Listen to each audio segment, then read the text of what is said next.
All right, this is our elementary statistics lesson over section 7.2. I want you to read pages 308 through the middle of the page on 315. And the assignment is to work all the problems, 1 through 26. Some of those have A, B, and C parts, but try to make sure you can work all those problems.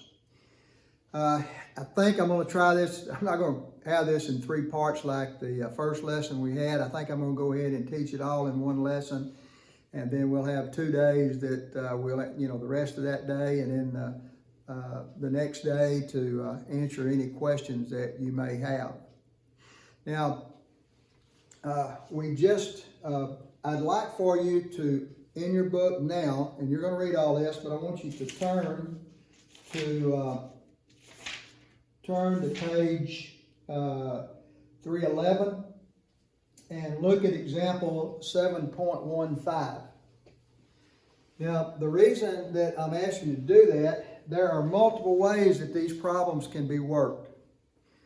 The way that you're going to end up having to work them is extremely simple, but there's 3 other ways besides that. One of them is using the z-value in order to calculate the area under the normal curve that's being asked for. We will not do that. There's a shortcut to it which we will use, but we are going to go back and make sure that we understand that. Now, if you look at the example that I gave you, or that they gave you, they have the standard normal curve, and there's 2 ways that we can do that. One of them, if we change everything to the z-score, then after change it to the z-score, we know that the mean will be equal to 0, and we know that the standard deviation will be equal to 1. And we'd put our z-values out here, just like we did in the previous section. In this particular problem, they got negative 2.2.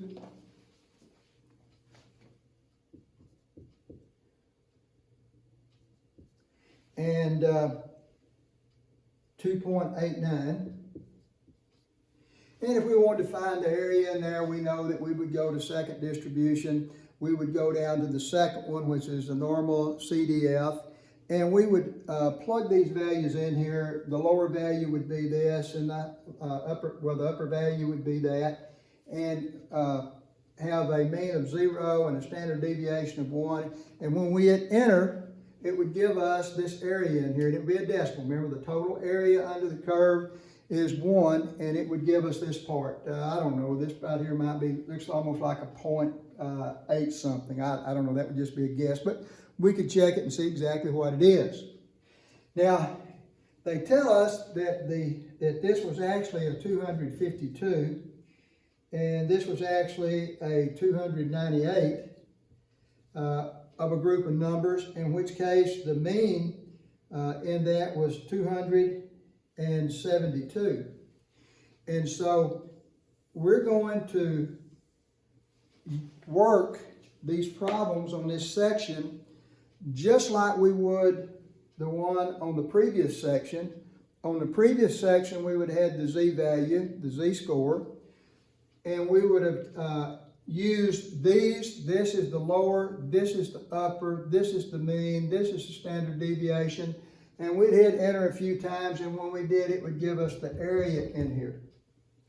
We're going to be able to do the same thing on this section without finding the z-value.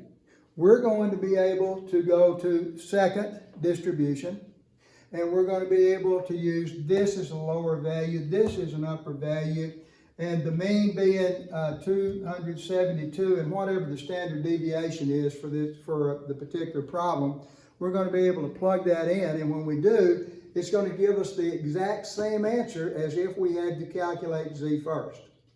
Only thing is, that as we get along, we're not going to have to calculate z first. We'll be able to plug directly in. We will explain that as we get to it. So let's go on to something else now.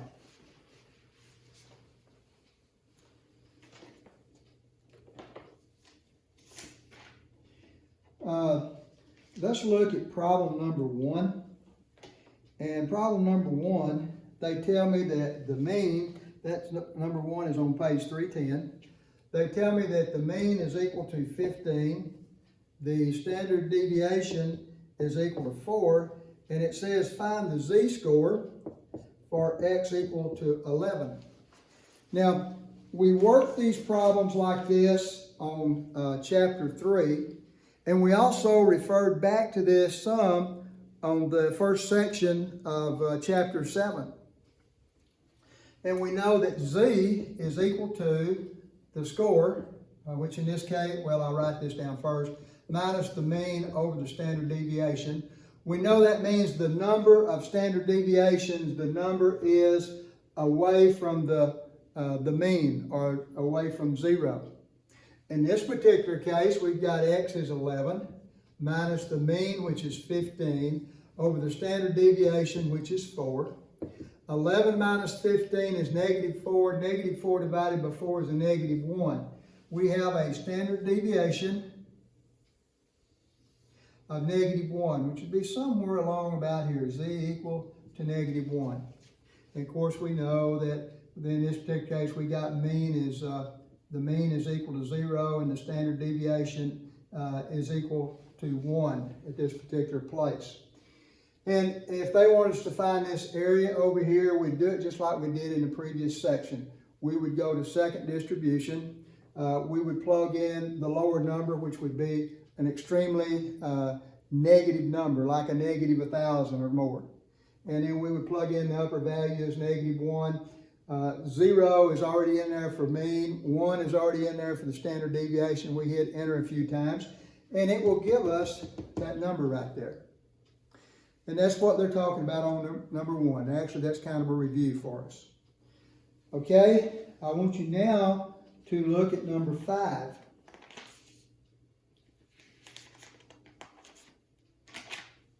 And that's on page 312. And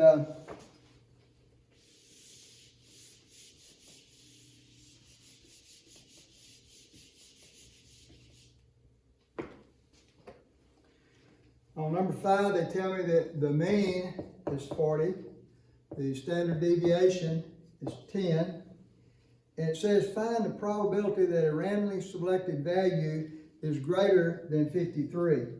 They want x as being greater than 53. We're going to put x in equal 53, and then we know greater than 53 is talking about the area that would be to the right of that. Okay, now we've already spent a lot of time working on how to do the z-values. The last section we did was all going straight from the z-value to get the area. And just as a repeat of that, we're going to go ahead and work this way, and then after we do that, then we're going to go to our new way of doing it. All right, I want to know the z-value for this. I know that z, again, is equal to the number, which is 53, minus the mean, which is 40, divided by the standard deviation, which is 10. Z-score is the number of standard deviations away from the mean. 53 minus 40 is 13. 13 divided by 10 would be 1.3. So I've got a z-value of 1.3. And the question again, I'll read it again. I forgot what I just read. It says find the probability the value is greater than 53. Other words, greater than 1.3 for the z-value. And we're trying to find this area in there. Now, if you remember on the previous section, I took the calculator and I held it up in front of that, and I'm not sure I'm going to have it in the right spot, but I think you from the previous section you know how to do this.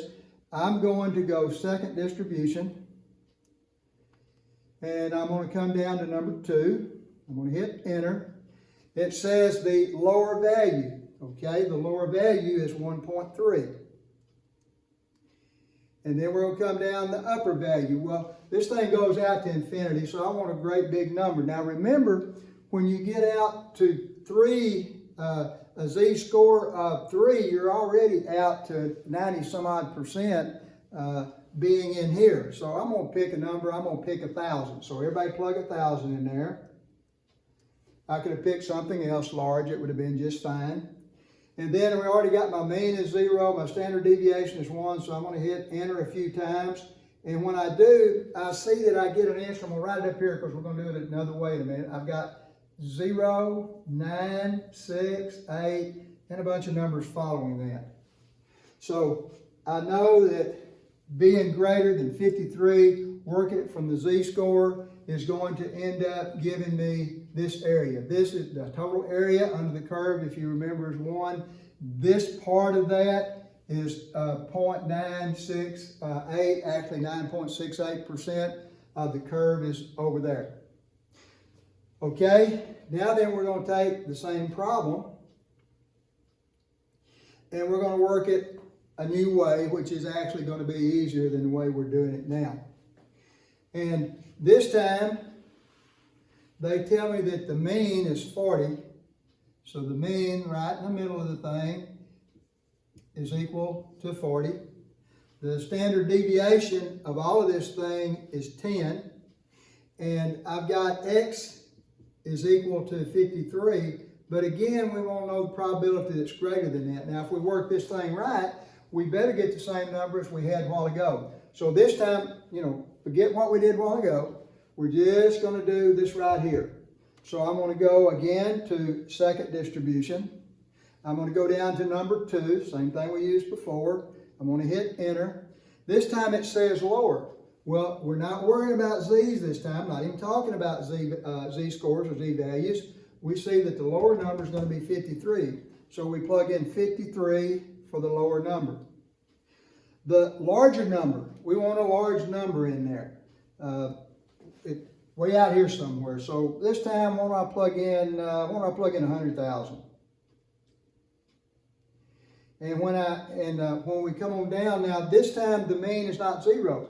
We're not working with the z-score on the thing. So the mean this time is 40. So we plug 40 in there. And then the standard deviation is 10. We plug 10 in there. And then we start hitting enter until we get our answer.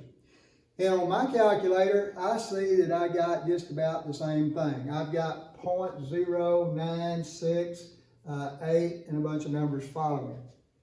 That's easier. And we're going to have to be using a calculator anyway. We're not going to be using our chart, or in other words, our table. And so when we work these problems, we're going to do it this way. I think you're going to find that extremely easy, especially after you work all these. Time you work, if you'll work through a bunch of those we're giving you, you're not going to forget it. You'll be able to do it fairly easily. All right, let's work another problem. Let's go to 17A.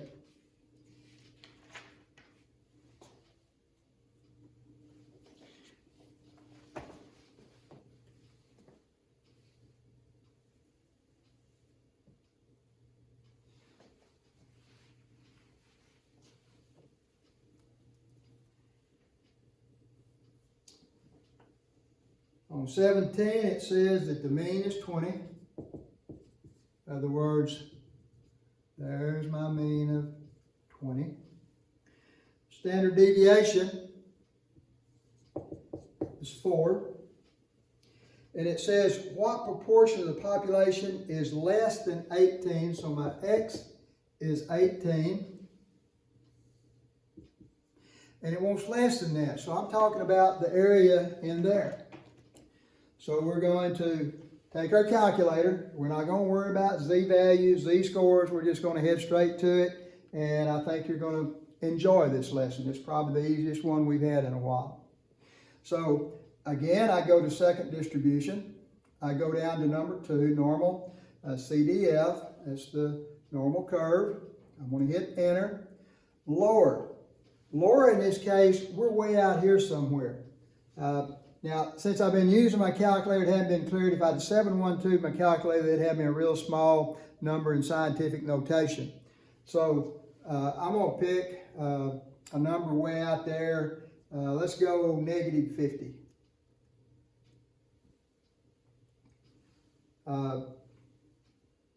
Let's go 0. We'll soon, excuse me. Let's go for a lower number. Let's go 0. And for the upper number, we've got 18. And for the mean, we have 20. For the standard deviation, we have 4. And we hit enter a few times. And we've got that this area in here is 0.3085 and so forth. Okay. I wish I could say are there questions right now, especially since I've bobbled for just a little bit on the lower amount. You're going to have time to ask me questions. You send them to me on comments. While on the same problem, let's go down and do the B part on it. It says, what is the probability that the random chosen value be greater than 25? Now, we're going to do it the same way.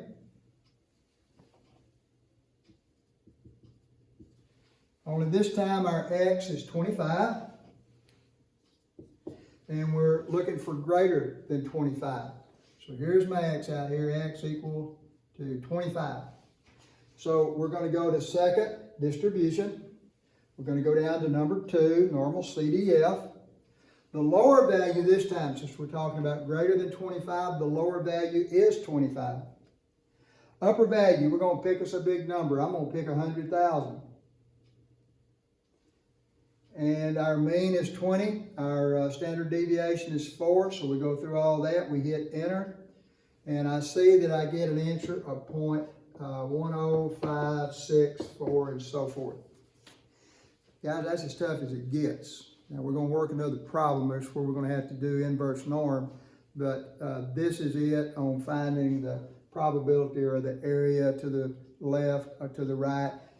If they had picked, and I'm not going to work one like this, I think from the previous section, what if they'd have given 25 here and 18 here, and we've been asked to find in between. We've been asked to find this area, probability in there, this area. How would we have done it? Exactly the same way, only for lower we'd use 18 and for upper we would use 25.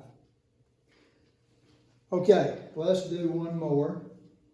So I'll go to number 24.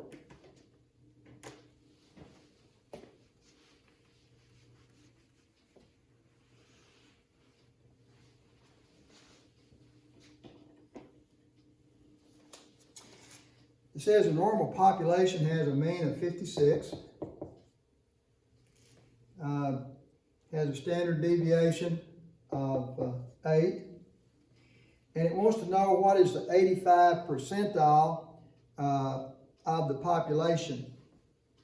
Okay, 85 percentile means that this over here is 0.85. And we're looking for what the number would be. The mean in this particular case is 56, and we're looking for what this number would be right here, such that 85% of the population was less than that number. All right, in order to do that, this time we're going to do opposite of what we did. So we're going to go second distribution. We're going down to inverse norm. The area that we plug in there is 0.85. The mean that we're going to plug in is 56. And the standard deviation we're going to plug in is 8. Now we have our information there. We're going to hit enter, enter, enter. And this time we got an x value equal to 64.29. Okay, basically that's it. Work a bunch of these guys. It's not that hard, but work a bunch of them. Again, this afternoon, let's take the morning and where you're working the problems that are there. If you have trouble, then you're going to make comments and you're going to send those questions to me. When you send them, I want to know the problem number you're talking about and which one's on it. Problems 1 through 8 are working stuff like we did at the board, or most of it is. Problems 9 through 16 is more information type answers. And those you're going to get from reading the section. So you read the section and the answers to those are in the reading part of the section, at least most of it is. So you hunt those up. You read and hunt those up. And then again, if you can't find one of them, then you're going to comment back to me, and then when I get back on again in the afternoon, assuming there's questions that I need to answer, when I get back on to explain a problem or so forth, I will answer those questions. Okay, I wish I had you in class. I'd be taking questions now, but I don't. So you guys get busy on this stuff, and I'll be hearing from you.